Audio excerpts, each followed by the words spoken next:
And thank you at home for staying with us for the next hour. On July 27th, 2.5 weeks ago, Democratic Congressman Frank Cradaville was hanged in effigy outside his congressional office in Maryland. The staged lynching, the really well-tied noose and all, was gleefully staged by an anti-health reform protester. Later that week, on August 1st, Democratic Congressman Lloyd Doggett of Texas held a town hall event at a grocery store in Austin to talk about health care reform. An anti-health reform protester there greeted him with a mock marble tombstone engraved with the congressman's name on it. 2 days after that, on August 3rd, Democratic Congressman Brad Miller of North Carolina reported to the Capitol Hill Police that he had received death threats over his support for health care reform.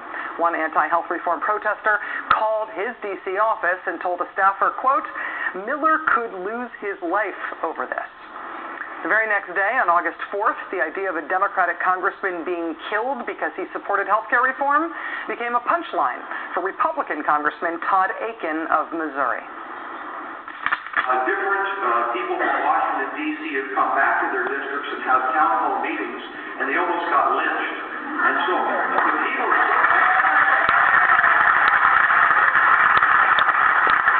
That same day, Democratic Senator Chris Dodd, who had just announced days earlier that he has prostate cancer, had this screamed at him by an anti-health reform protester outside one of his town hall events.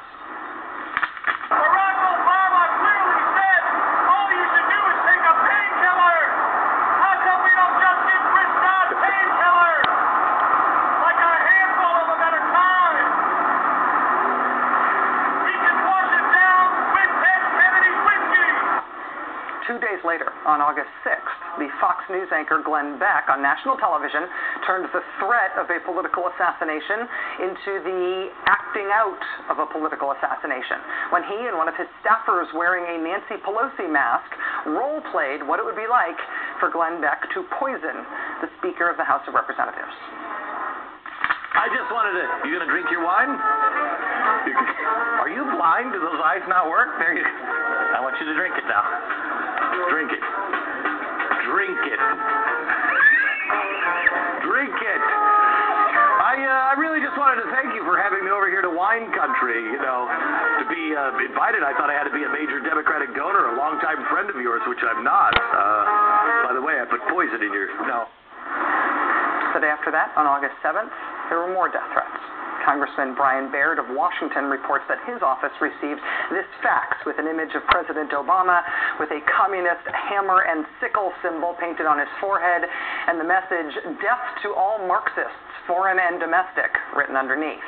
The day after that, on August 8th, anti-health reform protesters started turning up to Democratic town hall events while armed. In Arizona, a gun is dropped during a meet and greet with Democratic Congressman Gabrielle Giffords. The same day, a man with a concealed gun is escorted out of an event held by Democratic Congressman Steve Cohen of Tennessee. Yesterday, the staff of Democratic Congressman David Scott arrived at their Georgia office to find a 4-foot swastika painted across the sign for their office. Congressman Scott says he was also sent an Obama death threat fax similar to the one sent to Brian Baird's office. Only this one also addresses Congressman Scott himself, and it uses the N-word. Also yesterday, Democratic Congressman Dennis Moore of Kansas reports that he's received 2 death threats over the last 10 days. One he describes as a phone call into one of his congressional offices. The other is a threat he says he does not feel comfortable discussing with the media. Yesterday also brought us a healthcare town hall event featuring President Obama himself in Portsmouth, New Hampshire. Among the anti-health reform protesters outside the event was a man named William Kostrick, who stood outside the presidential event with a loaded handgun strapped to his leg. He was holding a sign at the time that read, quote, it is time to water the tree of liberty. A reference to Thomas Jefferson's famous words, "The tree of liberty must be refreshed from time to time with the blood of patriots and tyrants." As we noted last night, just for context, when Timothy McVeigh was arrested after the Oklahoma City bombing in 1995, he was wearing a T-shirt that had on the front of it a picture of assassinated President Abraham Lincoln, along with the words "Sic Semper Tyrannis." Those were the words shouted by Lincoln's assassin right after he shot him. On the back of McVeigh's T-shirt was the same slogan that William Kostrick paired with his loaded gun at the Obama event yesterday. You can see both the sign and what Tim McVeigh picked out special to be wearing when he got his mugshot taken for having blown up a federal building and killed 168 Americans. At the same event for President Obama in Portsmouth, New Hampshire yesterday, a 62-year-old man named Richard Terry Young was arrested after sneaking past security officials and into Portsmouth High School just a few hours before President Obama was due to arrive. Mr. Young was allegedly carrying a knife when security officers found him, and when they got a warrant and searched his pickup truck, they found a .38 caliber Kel-Tec semi-automatic pistol hidden inside a bag in his truck with a round in the chamber. Today, at a town hall event for Democratic Senator Ben Cardin of Maryland, the Hill newspaper reports that one anti-health reform protester stood outside the town hall, quote, with a small handwritten sign, cardboard sign, that read, quote, "Death to Obama." The forces against healthcare reform are the same forces that have always been against healthcare reform. The corporate interests that profit from the way things are now, and the politicians who support those corporate interests. Healthcare is a multi-trillion-dollar industry, and special interests want to protect what they've got. That is common knowledge. That is politics as usual. What is not politics as usual is that opponents of healthcare reform have chosen to fight at this time with force and with threats of force. Not just fringe talk show hosts, but members of Congress telling their constituents that Barack Obama is like Hitler.